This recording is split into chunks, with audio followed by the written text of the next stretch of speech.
Okay. Just wait a couple of seconds for peeps to come on, and then we'll get started. Let's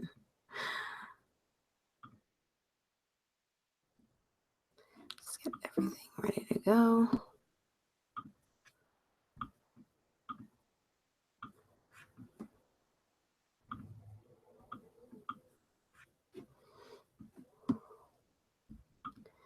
Boom, boom, boom.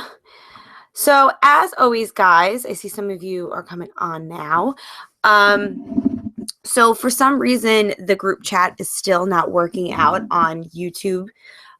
So if there is something wrong, you can't hear me, you can't see me, something along those lines, I will have my Facebook open.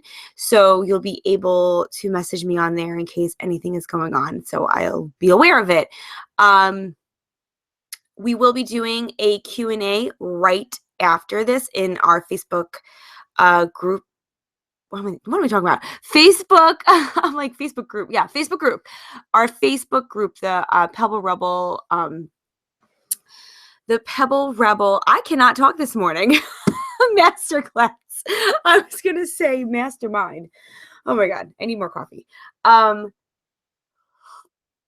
So yeah, that's what's going to be going down for today. And what we're going to be chatting about is content. Now, if you know me and you follow me, you know that speaking about content is not only one of my favorite things to talk about, but it's also one of the most asked questions that I get when it comes to social media, when it comes to posting.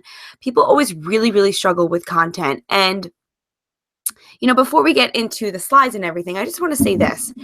I think that when it comes to content, it is very much our own mental blocks, right? Don't mind this right here. This is just a microphone. I think it's our own mental blocks that we put on ourselves when it comes to content, because content really isn't hard, right? Content really isn't hard. And I want to take a snippet from my man, Gary Vaynerchuk, because so many people think that you have to create content, right? I have to create content. I have to create content. And that's not the case. It's not creating content, it's documenting content, right? Document what you are going about. When you think about it in terms of documenting, right? It makes it a lot easier to come up with stuff. And we'll go over like different strategies and different ideas as to how to get through, how to document this content and figure out what works best for you and your audience. But I want you to be able to I hope my point in doing this specific masterclass is to take away some of the anxiety that comes into content and how people struggle with it, because it really, when you're that in tune with what your ideal client wants, right? And I don't even like saying ideal client, like your people. I mean, really, that's what it is. Your people want. It flows so much easier. And when you're able to objectively take a step back and not be emotionally attached to the content and kind of look at it so objectively that, like, when something doesn't get as many likes or something doesn't get as many comments or whatever, fill in the blank, that you're able to look at it as, okay, what did I do wrong? What kind of didn't work out this time, and how can I fix it? Right? So once again, if you're just coming on, the group chat is disabled right now. So if there are any issues that are going on, please feel free to message me on Facebook, and I will have that open just to make sure that you can see me. If you can't see me, if you can't hear me, whatever the case is, just feel free to message me on Facebook, and I'll be able to fix whatever issues we're having, right? So with that being said, and also Q&A will be at the end in our Facebook group. So we'll swing over there right after this to ask any questions that you guys have. So with that being said, let's throw some music on real quick and get this party started. Here we go. Oh, this is a good one. Let's bring it back. So right now,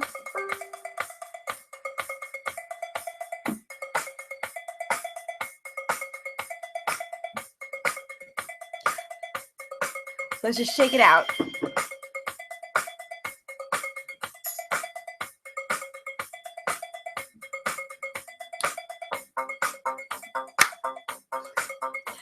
It's Sunday. Hey, hey, hey, hey.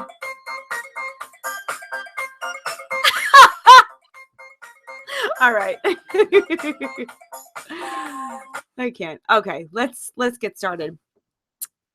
So I totally agree with you. So Alicia just wrote, I think that when it comes to content, we overthink it. And I completely agree with you. We do overthink it. We do overthink it. And I think a lot of it has to do with fear of rejection, fear of people not liking it, fear of people not liking it, fear of people saying something, whatever. And look, here's the thing. And this has a little bit to do with what we're going to talk about. But I think before we get started on these slides, I do want to bring this up in the fact that I think a lot of the time we struggle with content because of the fear of what other people are going to say about our content, what they're going to do, what they're going to say on our Facebook Lives. So then we overthink it because we're thinking to ourselves, oh my God, well, what if someone doesn't like this? What if someone says something bad about this? And I recently had that happen to me twice this weekend, actually. So it's funny that we're talking about this because I had one person who really just went to bat on the stuff that I post and how she really hates it. Like she actually said, like, I hate the stuff that you post. And then I had another person yesterday say to my face that they feel like my Facebook Lives, I just ramble on, that I ramble on my Facebook Lives. And I was so taken aback, right? I was so taken aback. And it made me really, really think to myself, like, wow, I've never had this happen before. So here's the thing. And here's the thing when it comes to content. Those two people were not my ideal clients. Like, that's one, right? They are not my ideal clients whatsoever. One was a guy and the other was a woman who was not in business, who, was much, much, much, much, much, much older, and just like ideal client wise, just wasn't, wasn't into positivity, wasn't into any of that. So none of those two people were not my ideal clients. So of course they're not going to like my content because it's not forwarded towards them. You know what I mean? So I think that's a really big reason when it comes to content why we overthink it, because we're so scared that other people are not going to like it. But as long as your ideal clients and your people love what you're talking about, go with that, right? Go with that. Concentrate on what people want. There are always going to be people who don't like what you do, right? I mean, when you become super visible, unfortunately, that's just what happens, is that people feel like they have a right to disclose their opinion about what you're doing when they don't like it. And that's okay. You know what I mean? Like, that's okay. It is what it is.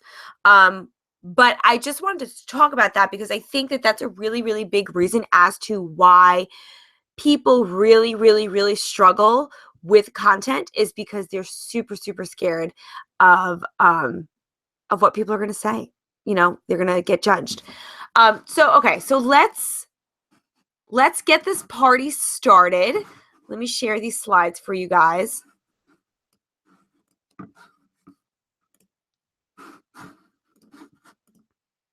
Cool. All right. So here we go. Masterclass series, content strategy. All right. So content equals purpose. Content equals purpose.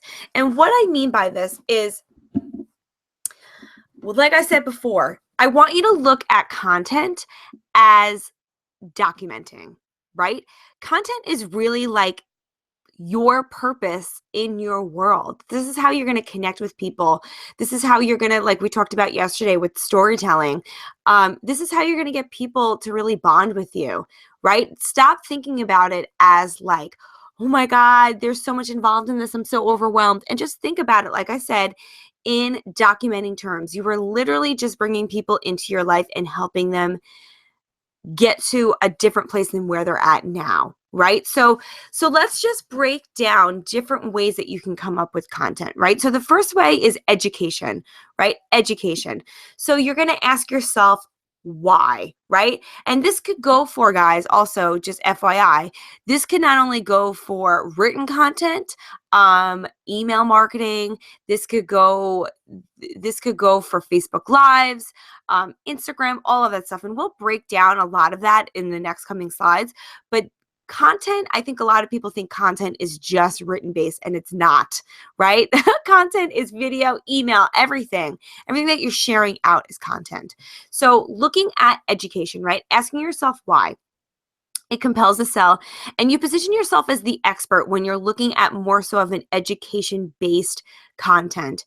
So an example of this could be four reasons why you should run your own business, or 3 ways on how to improve your Instagram engagement, right? So it allows your audience to figure out what the end goal is. It builds trust, and it also allows them to see what it would be like if they purchased from you. So, and that's so important, because I want you to think about, like, if you're a coach or whatever business that you're in, a lot of the times we get stuck into like one type of content. And usually that falls into like more inspirational content, which is awesome. But education content is so important because it's giving people an inside look as to what it is, what it's like to work with you. You know, whether you're a life coach, a social media strategist, a healer, whatever. If you're able to give people a bird's eye view as to like what it looks like to work with you by doing educational content, oh my goodness.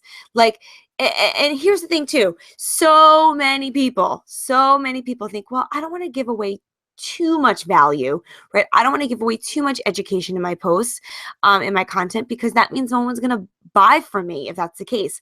And I'll say this: 99% of people will not execute what you teach them. Let me repeat that again. And that's just a stat that I came up with. Like, I could be wrong, but from what I've seen and the people I've worked with, 99% of people will not execute what you teach them, especially in free content, right? Just look at how many times you download free opt-ins or free ebooks or, PDFs, right? Thinking it's going to be the answer, the end all be all for you, that this is going to be the thing that's going to change everything. And at the end of the day, action is what's going to change everything. So that's why I'm never scared to give away my best stuff for free on Facebook Lives. Because one, like I said, 99% of people aren't going to execute. And 2, it's personalized. Once I work with someone one-on-one, the strategy is different for each and every person. So what I do for client 1 is going to be so different to client 2. So that's why I never really worry about like giving too much content, because people really, majority of the time, don't execute.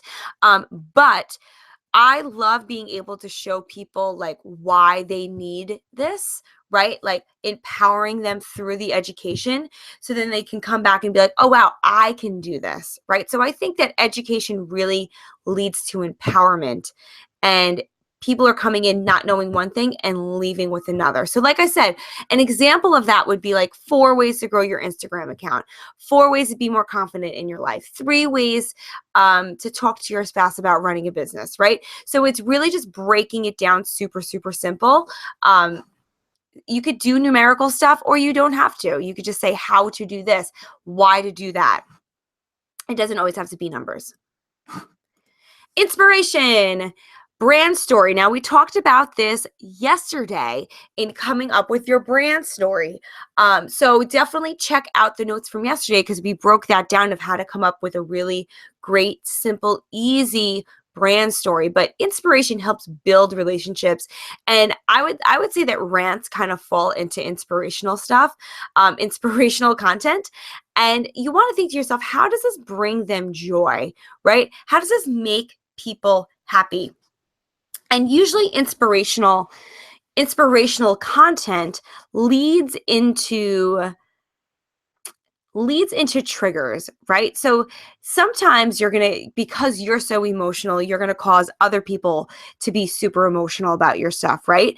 But I think that inspirational posts really, really do help people bond, right? People bond and trust you. And like we spoke about yesterday with the Q&A, when someone asked, well, how do I not be repetitive in my story? I think that really looking at it where when it comes to content and when it comes to inspirational stuff is making that timeline. Remember we spoke about yesterday, making a timeline, drawing that straight line and putting dashes in between that timeline and literally going back to like the very beginning. When I make my timelines for content, I go back like to when I'm like 5 or 6, because that's where I remember, and that's when stuff starts coming up for me and really has developed me into the person that I am today. So for instance, if I'm making an inspirational post, or maybe it's a video in regards to, let's see. Okay, like if I did one about when I was in elementary school and I had a birthday party. My mom made me strawberry shortcake with confetti sprinkles inside. And I was so excited about it, yet everyone hated the cake. And I was so upset because I loved that cake and I really wanted other people to like it. And people were like, ew, that's gross. I don't want to eat that.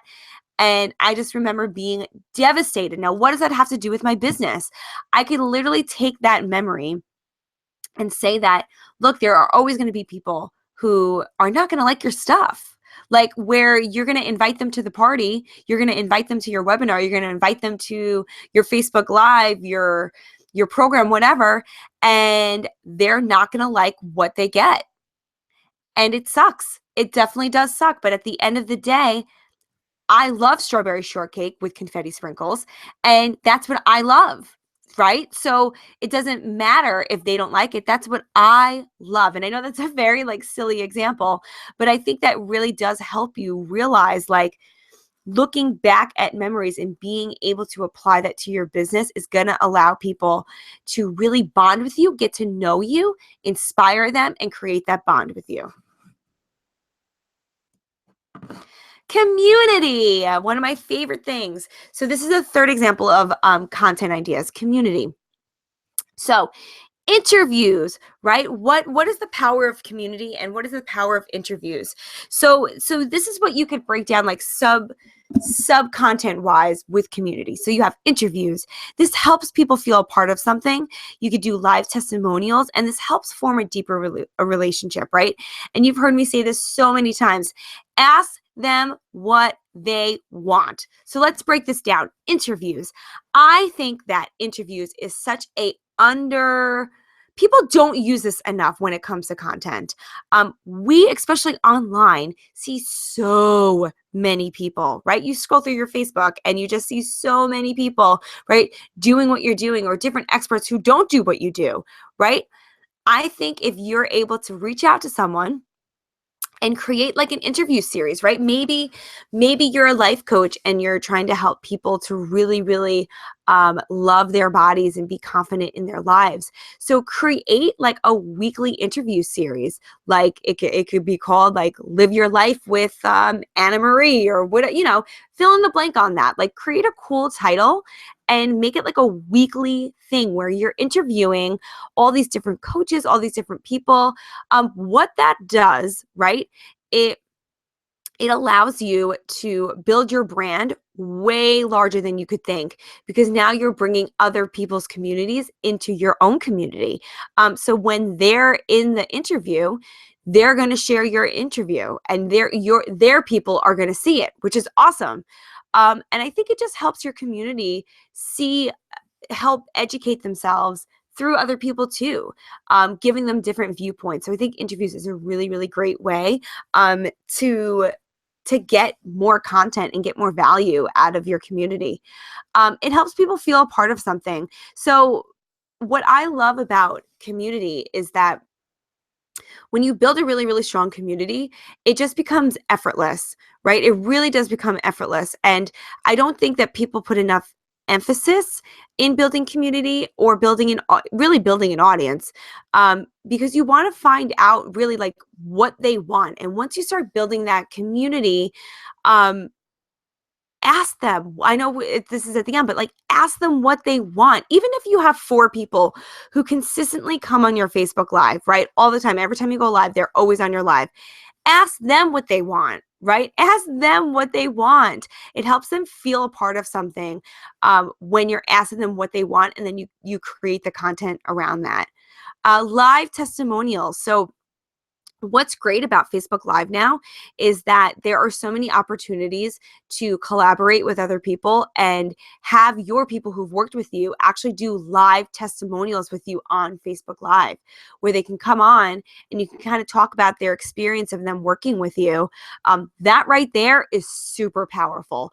And, you could give them, I'm all about just like giving away the love. So like, feel free, like be like, hey, look, if anyone wants to do a live testimonial with me on Facebook Live, I'll give you a free coaching session or an Amazon gift card, or, whatever you feel is right for your community. But I think that live testimonials is a really powerful way to see people's reaction, like right now. And just get people to see, once again, what it looks like to work with you. If you're thinking to yourself right now, well, I don't have any like clients, that's fine. Feel free to look. I started coaching people for free when I first started, just to get my foot through the door and just to get testimonials. So do like a free like 15-minute coaching session and say out loud, I'm looking for testimonials. So feel free, if you want to be a part of this, we could do a live testimonial and I'll coach you for free, right? And that helps you and helps them. Selling. Oh my goodness, what we talked about yesterday. So this provides social proof with selling, right? It's driving them somewhere. It's a call to action. So when you're coming up with content that is based on selling, now we spoke about this yesterday, but making sure that when you're selling provides social proof, right? Like I love using numbers and I love being able to provide people with like, this person, increased their social media presence by 75%. Like numbers are a really great thing, and it provides social proof as to like what you do. And allows people to buy. Look, at the end of the day, we're all running our own businesses. We have to sell. We have to sell. Like there's no ifs, ands, buts around it. We have to sell. So allowing you to create content like we talked about yesterday around selling, there's nothing wrong with that. I've been able to create really awesome videos and Facebook Lives around selling, being able to sell really great products, but in the way that feels right for me. And look, selling doesn't mean, also too, to clear this up, doesn't mean that you have to like physically buy something. Like people don't have to physically buy something for you. It could easily just be a call to action. So it could be, hey, opt into my list. Hey, share my Facebook Live, leave a comment, right? It's giving a call to action. What do you want them to do? So behind the scenes. So this is a content strategy that I don't think is used enough. And what this does, it kind of allows your people who follow you to see like a other side of what you do. And this is great with storytelling. I think what we spoke about yesterday with Instagram stories and creating these short behind the scenes of like, if you're doing a launch or if you're doing a photo shoot or upcoming products or just real life, right? So let's say you are speaking at an event. Take people on that journey, right? Take people on that journey. You getting on the plane, you checking into your hotel room, you getting on stage. Like it creates a behind the scenes look that people aren't used to seeing. And that creates authenticity. And there's intention behind it, right? Don't just post things behind the scenes just to post things, right? Have intention behind it. If you're going to post about your launch, show people what it looks like to actually launch. Show people what it looks like to go to a really cool, like maybe get together meeting with your people. If you're in an MLN, what does that look like behind the scenes, right? What does that look like behind the scenes? I think so many times we just see what people are selling, right? Especially when it comes to MLNs, right? And this isn't to hate on them at all. I have so many clients who are in MLNs. I think that if you're able to show people behind the scenes look as to what it goes into, like running your business, you're not going to get as many people who are like, right? Because it's creating an authentic connection with them. It's bringing them behind the scenes in your business. I think that if you're in an MLN, behind the scenes content is so crucial. Okay, so how to brainstorm this content, right? How to brainstorm all of this. Research. This is so big. So big. Go on Google, right? Go on Google. See what people are asking. See what people are doing within your industry, whether that's on blogs, whether that's on YouTube. Look at the comments on YouTube. If let's say you're a makeup artist, you're trying to research what stuff to come up with, go on other people's YouTube and look at the comments of what people are saying. The comments are golden. I cannot emphasize this enough. Always look at your comments, whether it's your own blog, whether it's other people's blogs, whether it is on Facebook groups, whatever. Look at the comments, because that's where people are going to ask questions. That's where people are going to be like, well, I don't understand this. I don't understand that. That right there is golden. Like, you could not get any more clear on documenting your content than that. Pain points. So thinking about what the pain points are for your clients. What is it that they're struggling with? What I always say is, imagine your ideal client and what makes them wake up at 3 a.m. in the morning. Like, what gets them up and they're like, right? Oh my God, freaking out. What is that? Think about what that is and then write down all of those questions that they're asking themselves. Now, I will say this, your ideal client is not you. Okay, I'm going to repeat this again. Your ideal client is not you. We make this mistake all the time. I've had so many people say this to me when I'm like, well, who's your ideal client? Oh, it's myself. No, you are the coach, right? You are the coach. So you are not your ideal client. Step back and take a look and create literally like an avatar of a person. What's their name? What do they do? Are they married? Are they single? Do they have kids? What's their job? What are they unhappy about with their life? What type of car do they drive? Get so clear on that person. Even find a picture of that person and be like, okay, that's my ideal client. Like, Sarah is my ideal client. And every single time you're thinking about what you should be posting about, what the pain points are, think about quote unquote Sarah and what she's struggling with. Ask. Oh my goodness. People don't ask anymore. Like, they're like, I just don't know what to write about. I don't know what content to push out. Did you ask? I always say, did you ask your people what they want? No, I didn't. Well, ask. Ask people what it is they want. Because if you're finding, here, let me just, I actually want to like talk to you. Here's the thing. Let's break this down. Here's the thing. If people aren't liking your content, if you're, and here's, it's hard because you have one of two issues. One, you have to be really, really patient, right? Really patient with yourself, because you're not going to get 200 likes off the bat when you post stuff, right? I think having expectations towards what your content should be doing is just going to set you up for disaster. When you're like, oh my God, this is going to be so awesome. And then you post it and then no one writes anything. And you're like, okay, never mind, right? So I think it's having realistic expectations, but at the same point, right? At the same point, making sure that you're realizing that if you're not getting any traction on your posts, you need to take a step back and say to yourself, okay, obviously I'm doing something wrong. Whether that is maybe you're pitching too much, maybe you're giving way too many call to actions, maybe you're posting at the wrong time, maybe the image isn't right, maybe the video isn't right, maybe the audio is off. All of these things play a really major role as to why people don't comment. I'll give this example. So I posted maybe a month ago. I had a really cool graphic and I had a post about, what was it exactly about? Let's just say it was about obviously social media. And what people struggle with social media. Now, the first mistake that I made when I posted was I didn't tell people to comment, right? I didn't tell people to comment.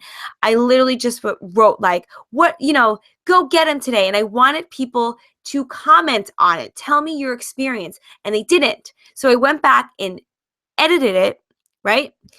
And I put comment below what you think. And then once I did that, then that's when I had people comment. Why? Because they needed a call to action. I saw the issue that was going on within the post. I needed to be more clear as to what I wanted people to do. Therefore, I changed it, and then I saw a different result. So instead of freaking out and being like, oh my God, look at it objectively. Also, I will say this too, and we'll break this down in the Facebook lesson in just 2 seconds, but realize as well, if you're posting stuff on your Facebook business page, you're going to have a much harder time at first if you don't have an audience with getting engagement, because organically, people aren't seeing it because they want you to boost your posts, right? So don't think if you're posting on your Facebook business page, people aren't liking your stuff and you're like, oh my God, look at it objectively. Think to yourself, if I posted this on my personal page, but I get something different, I think that it's really important to build that audience first. And that's why I think it's super important to be able to utilize your personal page as well. This isn't me hating on business pages. I actually think that business pages are awesome in the fact that when it comes to Facebook Lives, you can record your audience and then retarget them using Facebook ads. I think Facebook ads are thebomb.com. I think there's a lot of different awesome things to do on your business page. But I think when you're first starting out, it can be really, really overwhelming. And a lot of people don't have the budget to work the Facebook ads or work the boosting. So being able to step back and building your audience, just even on your personal page, to get that trust. Once you have that audience, you can then kind of lead them to wherever you need to lead them to. All right, let's get back to sharing. Almost there, guys. Okay. So the 5 C's, hopefully, can you guys see? Nope, you can't. There we go. The 5 C's of storytelling. Now, I did not come up with this. Hillary Rushford, who is just amazing, actually came up with the 5 C's of storytelling. And I use this all the time. So first up, context.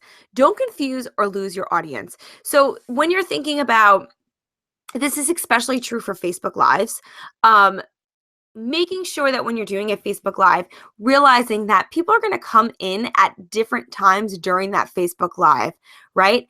Different times during that Facebook Live. So making sure that you are, I don't want to say repeating yourselves, because obviously, like, you don't want to, if you're 15 minutes into a live, you're not going to go all the way back when new people come on. But I think it's just reminding people, let's say you're 15 minutes into it and you're talking about 5 ways to help with your mental health. Repeat yourself. I would say give yourself a benchmark of like every 10 minutes to kind of refresh your audience as to what you're talking about, especially when new people are coming in. So just being like, hey guys, if you're just tuning in, we're talking about the 5 different ways that you can help, how you can help yourself when it comes to mental health.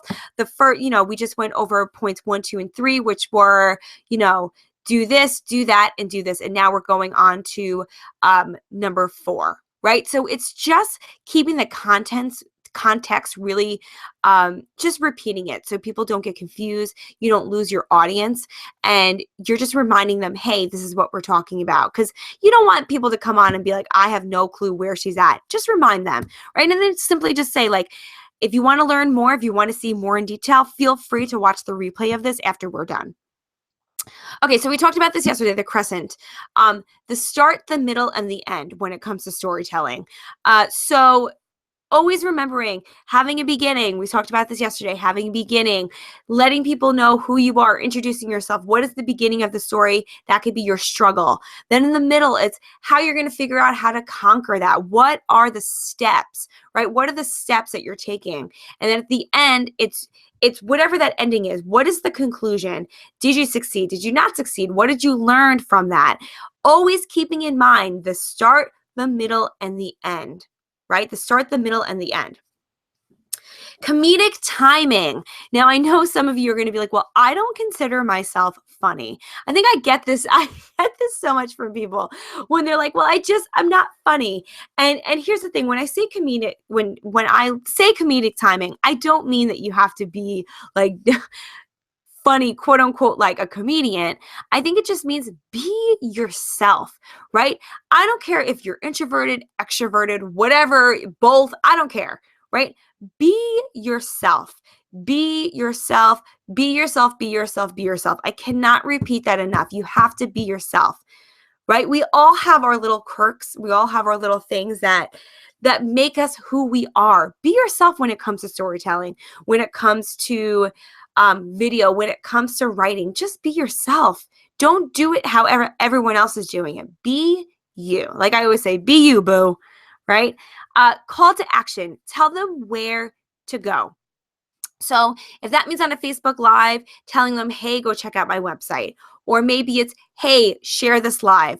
Or maybe it's, hey, subscribe to my lives. Or maybe it's opt into this new ebook. Tell them where they want to go. It doesn't always have to be, call to action doesn't always have to mean like, buy this from me. You probably do so many call to actions and you don't even realize it. But like when I do my Facebook Lives, I tell people in the beginning, share this live or subscribe to this. It's telling them where to go, what to do, right? Comment if you want, say this, like this. People need to know what you want them to do, right? And I hate, and I say this all the time, and I don't mean it in a bad way, but people, you want to treat people, you want to treat your audience like elementary schoolers. And I say this with all the love, right? And I take this to myself, especially when I'm in an audience, because I definitely relate to this. People have an attention span of literally like 2 seconds. Really, like they have an attention span of 2 seconds. I could probably tell you right now, those of you who are watching are like, oh my God, so many slides. The attention span, right? I know, I get it because I totally relate to you. So it's being able to give them a call to action, right? Tell them what to do, just like elementary schoolers, right? If you look at kids who are like in the first grade, you're always kind of like giving them another thing to kind of pay attention on. You're always moving, you're always changing the sound of your voice, you're moving, you're asking them, hey, do this, hey, can you grab that, because you want their attention span to be active. And that's what I always think when it comes to, especially with video and Facebook Live, is having an active attention span, always having people do something on my Facebook Lives to keep them engaged and keep them active. And then coming up next, and we just kind of spoke about this with call to action, but at the end of a live, at the end of a post, whatever it is, email, letting them know what's coming up next, right? If you're doing a Facebook Live saying, hey, I'm going to be on live tomorrow, come check me out on there. Or maybe it's, I'm going to be doing a live webinar on Saturday, so come check me out there. Tell them what's coming next. Just so they know and they can keep it in the back of their minds. And just, once again, it's keeping your brand in their head. Okay, so let's break down platforms because content is going to change depending on the platform. So it's vital that you are aware of which platforms need what. What platforms need what. So I'm actually going to speak to you guys face to face on this. So let's break down Facebook, right? So Facebook, I think, goes into a lot of different subcategories. So first with Facebook, you're looking at like just plain Facebook pages, right? And like I said before, we kind of broke this down with the business page versus the personal page. I think at first, if you're just starting out, being able to build up your brand and just having people have eyes on it is really, really important. So that's why I am a fan of the personal page, but I'm not saying to totally throw out your business page either. People utilize both. People utilize both. You could just you could just put like written posts on your personal page and then do your Facebook lives maybe on your business page, or maybe vice versa. You know, you're posting more of your business stuff, your regular posts on your business page, and you're doing your lives on your personal page.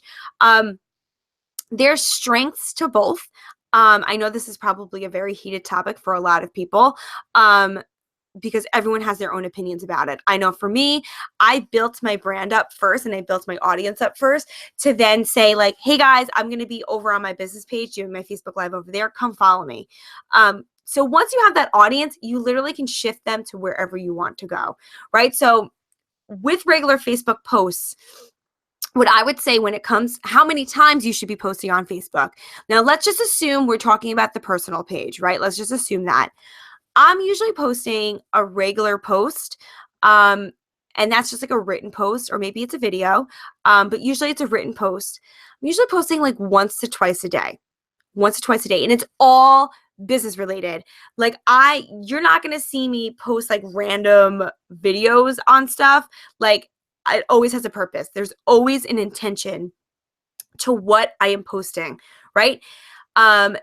So it's keeping it engaging. It's, long posts versus short posts. It really depends on your audience. And I know some people are going to be like, I just want a direct answer. It really depends on your audience. If you're telling a story, it's usually going to be a little bit longer. You don't want to fall into the trap as to like just doing like a lot of people just do quotes, and you don't want to fall into that either. I think being able to have a balance of realizing that the written text is important, but also the graphic is really important too. I've made it a really conscious decision to make sure that the pictures that I put up are very brand relevant. Even if you just use your phone, right? Even if you just use your phone and go outside and take cool pictures of yourself, like it's worth it. People want to see your face. When you're looking at Facebook Live would be a separate entity. I feel it's like its own separate platform with Facebook. And look, here's the thing with Facebook Live. A lot of people ask me, well, how many times should I go on Facebook Live? I don't really think it's dependent on how many times you should go on Facebook Live. I think it's more so how consistent can you be on Facebook Live. So people, as humans, we like consistency. We like knowing when things are going to be happening. So if you're able to create a consistent schedule where, let's say, once a week you have, Motivation with Alice, right? Every Monday at 5 p.m. Eastern Standard Time, people are going to be able to like look forward to that and know when you're coming on, right? And that's how you build your audience up, is being as consistent as possible, because people know when you are coming on. Okay? So it's not about how many times you're going to do it. It's literally about how consistent you can be. That's it. I think consistency over quantity, because you could just, at one point I was going live like 5 days a week, just almost pull over my desk, 5 days a week. And it just got to a point where it was just too much. Like it was too much. There wasn't a need for it. It was better for me to go on twice a week and do that instead. So it's being able to look at your audience, figuring out what your audience needs. And here's the thing too, it's going to be different for you than it is going to be for me. When I was doing 5 days a week, people were like, you're crazy, I can't do that. Okay, well, that's your choice. My audience wants to see this 5 days a week. So it's realizing what your audience wants. But I think the more consistent that you can be, the better. Consistency. And then lastly, let's just talk about Facebook groups. When it comes to Facebook groups, I think a lot of people are confused, tired, and just not seeing the results that they used to be seeing when it comes to Facebook groups. And here's what I will say about that. If you find like your top 3 Facebook groups that your people are hanging out in, right? Instead of posting 5-10 times a day in a Facebook group, I think that if you're able to educate people, because so many people just post in Facebook groups just to post in Facebook groups. Like they're not thinking about like, am I helping anyone? They're just doing it just to be seen, right? And then they wonder why they're not getting any likes or whatever on their content. It's because there's no intention behind it. So taking a step back when it comes to Facebook groups and educating people, right? How can you educate people? How can you help them get from point A to point B? So I would say with Facebook groups, once to twice a day, the most, right? The most. And educate them, whether that's through video, whether that's through regular posts. I think that when you can educate people and teach them something and share a story with them, that's what's going to make you stand out, instead of just posting a picture with a quote and hoping that people are going to be inspired by that. People are inspired by stories. People are inspired by education. Go do that in Facebook groups. All right, so next, Instagram. So with Instagram, when it comes to content, I look at Instagram in a completely different way. I actually post very different stuff on Instagram than I do on Facebook. When it comes to Instagram, I'm more so concentrating on having people look at my journey, right? So it's not so much about selling and it's not so much about business on Instagram for me. It's more so like inspiring people, showing people behind the scenes. I think that strategy is like thinking about it like a magazine, right? This is your magazine. This is your story. That's how I look at Instagram. It's my story. It doesn't have to be a quote, a picture, like the checkerboard. It doesn't have to be like that. It could literally, and it doesn't have to be like if you are a business coach, right? Your Instagram does not have to be about business. If you could be a business coach who loves traveling, and that's what you want to make your Instagram account about, is about traveling. Like that right there is cool. Do that, right? Build the audience. For me, I focus more on body image, dance, and inspiration on my Instagram account, right? There's not a lot of business info on there because I don't want to do that. I use that for Facebook, right? And I have a different audience on Instagram. So don't feel like you have to do what you do on Facebook. It's completely different. So if you're a makeup artist but you're super passionate about food, and like that's another passion of yours, you could either make an Instagram account about makeup, or maybe you could do an Instagram account about food, or maybe you're the makeup artist who does all of these cool runway shows, and instead of teaching people how to do makeup, you want to show people the behind the scenes of all the cool people you work with at fashion shows, right? It's your choice. It doesn't have to be exactly what you do on Facebook or wherever like it doesn't have to be all business. Literally, you have the creative freedom to do whatever you want on Instagram. Instagram is like the creative hub for everything.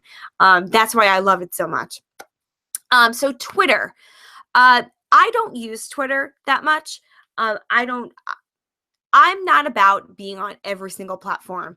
I don't think it's necessary. I think being able to figure out where your people are and what works best for you is important. So Twitter could be best for you, but it doesn't work for me.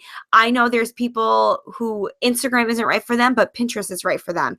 So I'm not saying like don't use Twitter. It's just not something that I personally use. But what's great about Twitter is that it's super quick, right? So it's great for like newsworthy stuff. It's great for quotes. It's great for inspiration and education, but it's super short, right? So it's just giving people tidbits of your knowledge in a really quick fashion. Snapchat, right? People still struggle with Snapchat. And I think especially because Instagram now has Instagram stories, it's a little bit more difficult with Snapchat because they're like, but I think Snapchat is really a really great way to show a behind the scenes look and have fun. Like you have all those cool filters showing people behind the scenes, whether that's you traveling, that's you coming up with launches, you meeting with people, you speaking. I think it's a really great way to build that trust with your brand and give people a behind the scenes look as to like what you're doing. And then email, right? Email marketing, how to come up with content for email marketing. What I do for this is I actually use Instagram, because I use Instagram as like my blog. I don't want to use a written blog on my website, because I actually think that Instagram is, and this is my personal opinion, that Instagram is turning into the new blog, right? So I look at the content that really resonated on Instagram, and I will actually use that and create that into email marketing, and vice versa, right? So I'm just kind of reusing that content for my audience, because some people don't follow me on Instagram. So I can go more in depth in my email marketing, in my email lists, and go more in depth with what people already resonated with, and kind of like just change it a little bit, but like still using Instagram as an inspiration as to what I'm going to come up with for my email marketing. We're almost there, guys. Almost there. So we're just going to go through a couple more ways to, let me just share this, to come up with content, and then we will be good to go. Okay.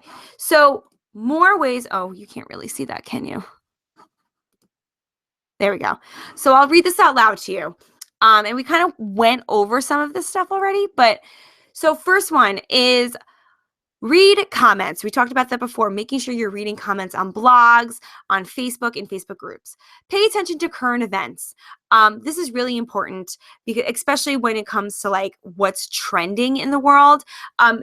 Paying attention to what's going on in the world and being able to create content around that. It's not only going to boost up the viewership on your stuff, because it's going to get connected into the filter of that current event, but it shows your audience that you're paying attention. You're paying attention. Pop culture tie-in. I actually did a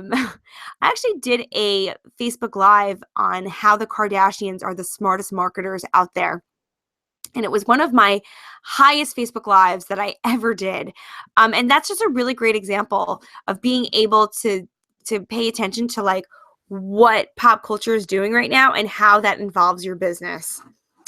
We talked about interviews, making a list, something of the year, coach of the year. I love this. So being able to almost create like your own little newsletter as to like best products of the year, right? Maybe like you make a list of like what worked best for you this year, what products work best for you. I think if you're in the health and wellness industry, this is huge. Like best protein powders, best DVDs, best music. I put coach of the year just because like even if you're a coach, maybe like best course that you took this year, most inspirational person that you worked with this year. I think that just gives credibility to the people who are in it, and it's just fun. Book course reviews. So being able to talk about like the things that you've done in your past and how they worked out for you. The rant. We talked about this before, but ranting, right? What heats you up? Let people know, inspire them. Question of the week. So this kind of 9 and 10 kind of go together, asking the same questions to different experts. So for question of the week, every Monday you could ask like, what is the one thing that is going to inspire you this week? And then have people comment like what it is that's going to inspire them this week. I think that's a really great way to not only get people engaged, but it's a great way to gather up content, because you're seeing what people are going to achieve, and you can really create your content through that. Asking the same questions to different experts. So you could also, let's say you're wondering, okay, how do you feel about the coaching industry today? And asking that same question to a bunch of different experts and seeing what they feel is going on and the different opinions, I think is a great way to gather up content for your people. And then the smarty pants. I'm actually gonna, I want to show you guys this. This is a quick video. So what's so funny about the smarty pants, is that I saw this on an example, and this guy wrote this blog, right? And the title of the blog is 11 words guaranteed to generate killer search engine traffic 11 words guaranteed to generate killer search engine traffic and clicks. Now that was the name of the blog, right? That was the name of the article. I'm going to show you what it actually was because I just thought this was so smart. So when you click on the link, this is what comes up. That's it. There's 11 words in this. Like, that's what this is the whole article. 11 words guaranteed to generate killer search engine traffic and clicks. Like, he literally, oh, sorry, you guys couldn't see it. 11 words guaranteed to generate killer search engine and traffic clicks. There's 11 words in this. Like, I just found it so hysterical because you know how many people probably clicked on this because they wanted to find out what words guaranteed to provide these killer results. Killer results. I just think it's absolutely hysterical. And that's a really great way, as he said, the smarty pants content strategy is being witty. Like, don't be afraid to be witty. And perfect. So now it's time for Q&A. So I know this was a ton of information and you guys will get all of these slides later on tonight so you can check them out. But let's head over to our Facebook page so you guys can ask me some questions.